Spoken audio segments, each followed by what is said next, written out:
manda teus anjos sobre nós e abençoa todos, e abençoa todos que esperam em vós. Manda teus anjos para nos ensinar a te louvar e glorificar, a te louvar e glorificar, a te louvar e glorificar, a te louvar e te amar e te amar. Glórias a ti, Senhor. Para não perder o embalo, estende tua mão na direção da Maria Célia, que está comigo aqui, que vai anunciar e vai proclamar a palavra de Deus, para que o Senhor possa inspirá-la, que o Senhor possa dar a ela autoridade, palavras de conversão, palavras que o nosso coração precisa ouvir na noite de hoje. Muito obrigado pela vida da Maria Célia e pela oportunidade que nós temos de ouvi-la, Senhor.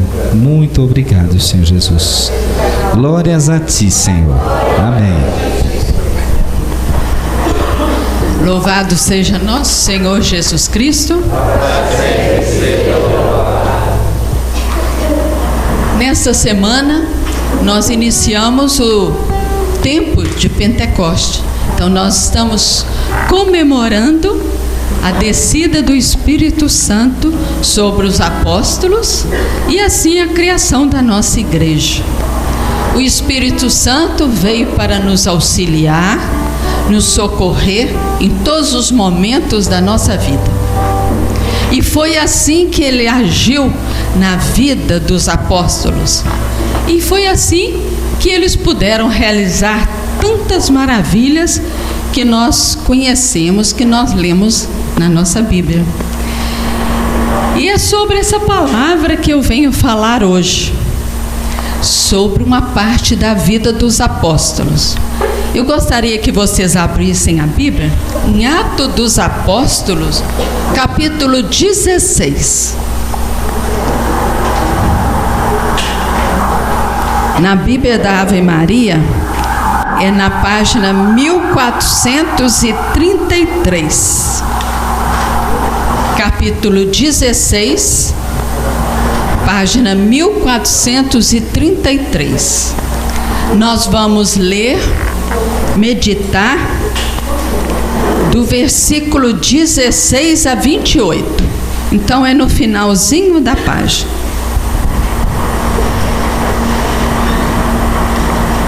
Aleluia. Tudo bem? Amém. Capítulo 16, versículo 16. Certo dia, quando íamos à oração, eis que nos veio ao encontro uma moça escrava que tinha o espírito de Pitão, a qual, com as suas adivinhações, dava muito lucro aos seus senhores. Pondo-se a seguir a Paulo e a nós, gritava: estes homens são servos do Deus Altíssimo, que vos anunciam o caminho da salvação. Repetiu isso por muitos dias. Por fim, Paulo enfadou-se. Voltou-se para ela e disse ao Espírito: ordeno-te em nome de Jesus Cristo que saias dela. E na mesma hora ele saiu. Vendo seus amos que se lhes esvaecera a esperança do lucro, pegaram Paulo e Silas e levaram-os ao fórum, à presença das autoridades. Em seguida, apresentaram-os aos magistrados, acusando: estes homens são judeus, amotinam a nossa cidade e pregam um modo de vida que nós romanos não podemos admitir nem seguir. O povo insurgiu-se contra eles. Os magistrados mandaram arrancar-lhes as vestes para açoitá-los com varas. Depois de lhe terem feito muitas chagas, meteram-os na prisão, mandando ao carcereiro que os guardasse com segurança. Este, conforme a ordem recebida, meteu-os na prisão inferior e prendeu-lhes os pés ao cepo.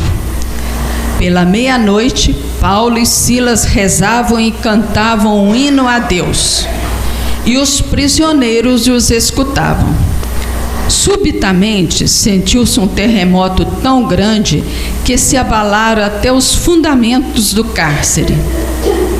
Abriram-se logo todas as portas e soltaram-se as algemas de todos. Acordou o carcereiro e, vendo abertas as portas do cárcere, supôs que os presos haviam fugido. Tirou a espada e queria matar-se.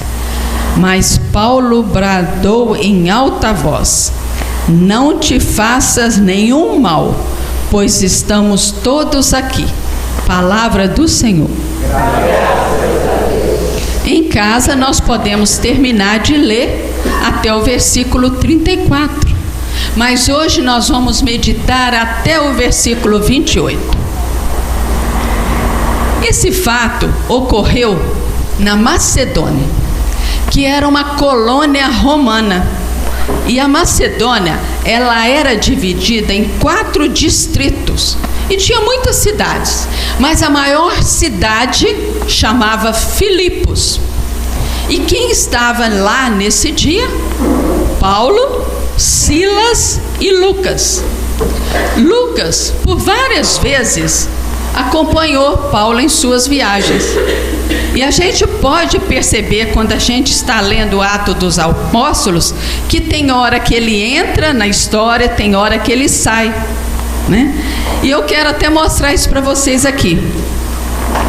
Lá no versículo 7, ele escreve assim, ó: ao chegarem aos confins da Mísia, tensionavam seguir para a Bitínia. Mas na frente ele fala assim: desceram a Troade. Quer dizer, ele está referindo a Paulo e a Silas. Mas quando chega no versículo 10, ele fala assim: assim que teve esta visão, procuramos partir para a Macedônia. Isso demonstra que Lucas está aí. E essa leitura que nós fizemos aqui, lá embaixo, fala assim: certo dia, quando íamos à oração, então Lucas está aí junto com eles. Então Lucas está narrando uma experiência que ele viu, que ele presenciou, que ele estava junto. E várias vezes a gente percebe isso. Mas olha que interessante, lá no versículo 22 fala assim, ó: pegaram Paulo e Silas e levaram-os ao fórum. No 22, o povo insurgiu-se contra eles. Os magistrados mandaram arrancar-lhes as vestes para açoitá-los com varas. Então vocês percebem que Lucas não foi preso nem açoitado. Quem foi açoitado? Apenas Paulo e Silas. E você prestar bastante atenção, não sei se vocês prestaram atenção na hora que eu li, no capítulo 19, fala assim, ó: pegaram Paulo e Silas e levaram-nos. Aqui tem um errinho de impressão na Bíblia da Ave Maria. E mais na frente fala assim, ó: em seguida apresentaram-nos. Na verdade, apresentaram-os, porque Lucas não foi preso nem açoitado. Então na Bíblia da Ave Maria tem uns 3 errinhos, quando ele fala nos e os. E eu fui olhar isso, fui pesquisar, porque eu sempre sabia que quem tinha sido açoitado era Paulo e Silas. Então eu procurei na Bíblia do Peregrino de Jerusalém, e de fato quem foi açoitado foram apenas Paulo e Silas. E por quê? Né? O texto não conta por que Lucas não foi açoitado. Ninguém sabe por quê, né? Então eu fiquei pensando, talvez ele não tivesse ali na hora que eles foram presos. Pode ser que porque ele era médico, estava muito bem vestido, os médicos eram muito respeitados naquela época, talvez eles não quiseram prendê-lo. Ou pode ser até que ele fugiu, né? Na hora que ele viu a polícia, ele pode ter corrido. Só que isso a gente não sabe. Então o que nós sabemos é que ele estava presente com eles, depois ele conta a história, continua narrando, mas na hora da prisão ele não está presente. E por que eu estou falando isso aqui? Isso não é o ponto principal da pregação de hoje. É apenas porque quando a gente frequenta um grupo de oração, nós temos que ir tendo conhecimento, mais conhecimento bíblico, né? Nós temos que estar conhecendo mais profundamente as histórias da nossa Bíblia. O ponto principal da nossa pregação de hoje é a atitude de Paulo e de Silas diante do sofrimento. Olha que atitude diferente deles, gente. Até na hora que eles podiam fugir, teve o terremoto, as portas abriram, as algemas partiram e eles ficaram lá. Por que eles não correram? Possivelmente eles sabiam que se eles fugissem, o carcereiro seria responsável por isso e seria aprisionado e açoitado no lugar deles. E eles preferiram ficar ali. Olha a atitude deles diante do sofrimento. Eles foram açoitados sem roupa. Então os açoites foram na pele, direto. O corpo ficou cheio de chagas. E além disso, não bastasse isso, foram presos lá dentro da cela. E lá dentro da cela ainda ficaram algemados no tronco. Foi muito sofrimento. Qual foi a atitude deles? Rezavam e cantavam um hino a Deus.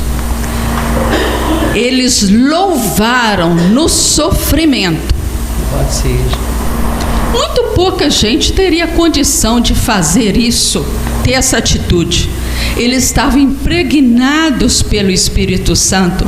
Eles eram pessoas escolhidas. Foi muito sofrimento. Agora eu quero dirigir a pergunta agora para cada um de vocês presentes aqui. Como você tem se comportado diante do sofrimento da sua vida? Você tem louvado ou murmurado? Você tem reclamado? Você tem agradecido ou lamuriado? Pense um minutinho, qual tem sido a sua atitude? Eu também tenho que pensar nisso. Como eu tenho agido no momento da dor na minha vida?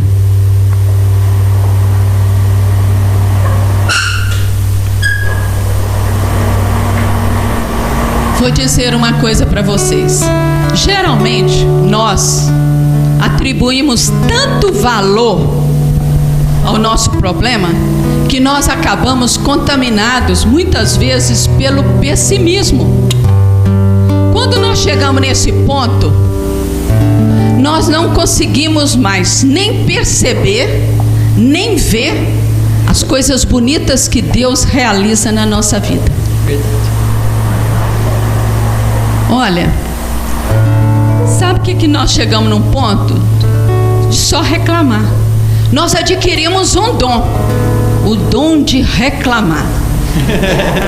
Reclamar, gente, não quer dizer, quando você sofre um problema muito sério, você tem aquelas pessoas mais ligadas a você, né? 2 ou 3 pessoas, que você vai lá e desabafa. Isso é normal, todo mundo passa por isso. Mas murmurar é aquela pessoa que não larga de parar, sempre falando naquilo, sempre comentando aquilo, sempre fica preso no passado. Aquilo fica sempre lembrando daquilo. E aí tudo está ruim, a vida está ruim, tudo está ruim, tudo é sofrimento.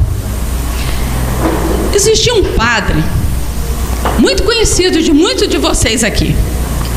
Talvez muitos não conheceram, né? Chamava Padre Léo. Hoje ele está no céu, tenho certeza. Ele dizia que esse dom de reclamar, na verdade, é uma oração de louvor ao mal.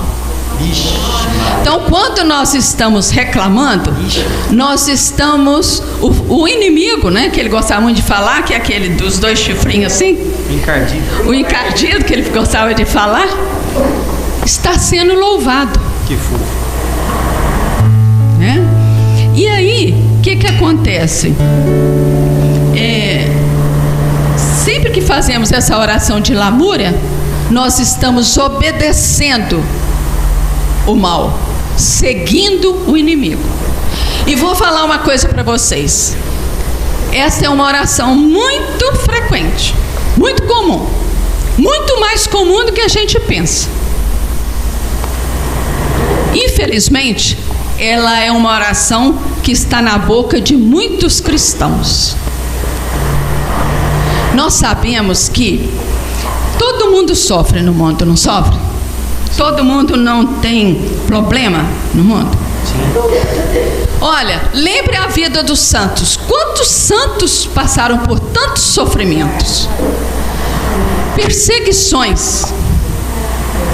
Vamos lembrar de Maria, a escolhida. Quanto sofrimento que Maria passou. E Jesus? Traído, açoitado, morto na cruz. Mas eles tiveram uma atitude diferente. Eles fizeram uma opção de desobedecer o inimigo e obedecer somente a Deus. Então, quero dizer para vocês que obedecer a Deus é seguir a mensagem de Jesus, é acolher a palavra do Pai. Significa experimentar um amor maravilhoso de Jesus por nós. Então, o que nós temos que fazer no sofrimento? Pedir a proteção de Deus, ficar mais pertinho de Jesus. O que é ficar mais pertinho de Jesus? Ir no sacrário, comungar na missa, no nosso quarto conversar com Ele. E louvar e agradecer a Deus por tantas outras coisas boas que tem na nossa vida. Não é fácil não para quem está sofrendo, mas é possível. Eu quero contar um pedacinho quero dar um depoimento bem pequenininho da minha vida para vocês. Eu já fui muito lamurienta.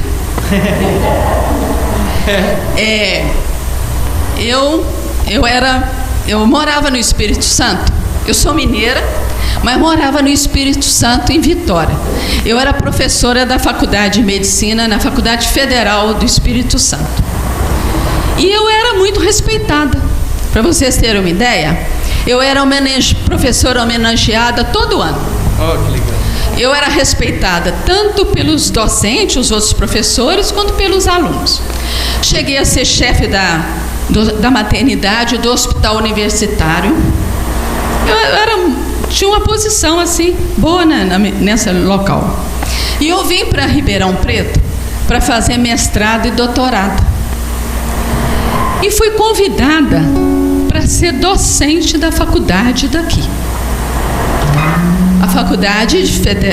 A USP de Ribeirão Preto é uma das melhores, está entre as 3 melhores faculdades do Brasil de medicina. Então, para mim, foi uma honra muito grande. Só, gente, que a pessoa que me convidou me traiu. E eu não entrei. E a partir daí, eu comecei a reclamar. Eu contava isso e recontava. Contava para um, contava para outro.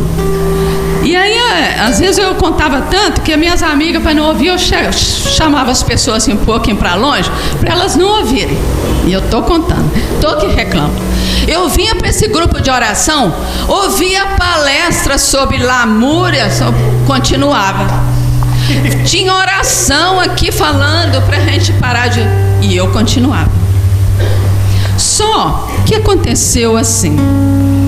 Volta e meia havia uma oração aqui de perdão. E pedia para a gente colocar aquela pessoa, o nome daquela pessoa.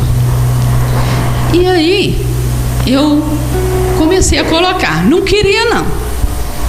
Resisti muito para pôr o nome dessa pessoa ali. Sabe por quê? Porque isso era um sofrimento muito grande para mim. Porque eu não casei, eu não tive filhos. A minha vida era a minha profissão. Era a coisa mais importante para mim. Era a minha profissão. Eu amava ser professora da faculdade. Mas eu vim, já tinha pedido demissão lá, tive que continuar aqui. E continuei como médica assistente. Então eu começou nas orações aqui, eu comecei a colocar o nome dessa pessoa. Fui colocando. E depois, aos pouquinhos, eu fui louvando, fui colocando, e eu fui parando de lamuriar. Hoje, eu não sou docente da USP, eu sou docente da fundação. Existem 2 tipos de docente, né? 2 cargos de professor. É a USP, que é o mais importante, e o outro que é da fundação, uma fundação que existe. Então eu tenho a função de docente dentro da Faculdade de Medicina. Mas eu parei de lamuriar aqui, gente, mas eu não consegui ser docente USP. Mas eu quero dizer para vocês que eu estou muito feliz hoje em dia. Estou feliz. E eu acho que essa felicidade, tenho certeza, que essa felicidade que eu tenho sentido veio de eu ter conseguido parar de murmurar, de lamuriar, de contar essa história. Hoje eu estou contando aqui por um depoimento, mas eu tenho parado de contar. Pode ser que alguém aqui esteja pensando assim, mas este problema não é tão grande. O meu sofrimento sim é grande. Quero falar com você que está pensando nisso hoje. Você pode estar certo, você deve estar certo. O seu problema deve ser muito grande. Mas sabe de uma coisa? Nós não devemos fazer essas comparações. Sabe por quê? Cada pessoa sofre e sente o problema de uma maneira particular. Então, o que para uma pessoa é um problema muito grande, para outra não é. Nós temos que desfocar do problema. Aquele problema não pode ser o foco principal da nossa vida. E a partir daí nós devemos agradecer a Deus a nossa vida. Nós temos que confiar a Ele os nossos problemas. Nós temos que perdoar e aprender a louvar. Você viu que hoje, quanta oração de louvor que teve aqui hoje, o povo não queria parar. Glória a Deus. Então, se você não sabe louvar, você pode aprender aqui no grupo. É louvar apesar do sofrimento. É agradecer as coisas boas que você tem. E isso acontecendo, aos pouquinhos o problema vai tomando uma outra dimensão. A gente vai sendo curado disso. E sem perceber, a gente vai se libertar dessa lamúria. Gostaria então agora, neste momento, que você se colocasse em atitude de oração. Coloque a mão no seu coração. os seus olhos. Silencie-se. Gostaria que você pensasse nessas palavras que eu vou dizer agora de oração. Que elas sejam a sua oração também. Senhor Jesus, quero me colocar agora em sua presença. Quero experimentar o seu amor por mim. Senhor Jesus, reconheço que na maioria das vezes meu coração está interessado em obedecer ao maligno. Mas de agora em diante, eu quero obedecer somente a Ti. Senhor, eu não quero mais me deixar conduzir pelo espírito maligno. Eu quero fazer a Sua vontade. Reconheço, Senhor, que eu sou fraco, sou pecador. Eu preciso de Ti, Jesus. Eu sou muito limitado, Senhor. Necessito do Teu Espírito Santo para aprender a louvar. Te peço nesse momento, Senhor, envia o Teu Espírito Santo sobre mim. Faça de mim uma pessoa nova. Dá-me um novo coração. Faça de mim uma pessoa renovada no Seu amor. Eu quero vos agradecer neste momento pela minha vida. Quero agradecer pela minha vida. Quero vos louvar pela minha vida. Os meus sofrimentos eu quero colocar a seus pés. Toma conta, Senhor, de todos os meus sofrimentos, de todas as minhas dores. Abençoa, Senhor, a minha vida. Abençoa a minha família, Senhor. Muito obrigada, Senhor. E por mais que me falem, não vou desistir. Eu sei que nada sou, por isso estou aqui. Mas eu sei que o amor que o Senhor tem por mim é muito mais que o meu. São gotas derramadas no mar.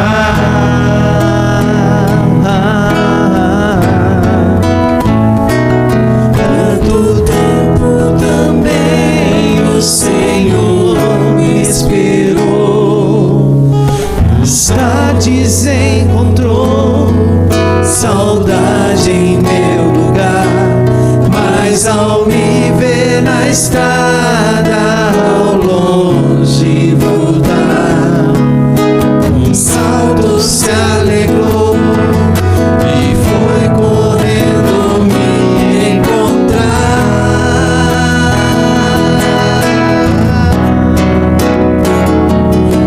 E não me perguntou nem por onde eu andei, dos bens que eu passei, mas nada me restou. Mas eu sei que meus olhos somente me amou.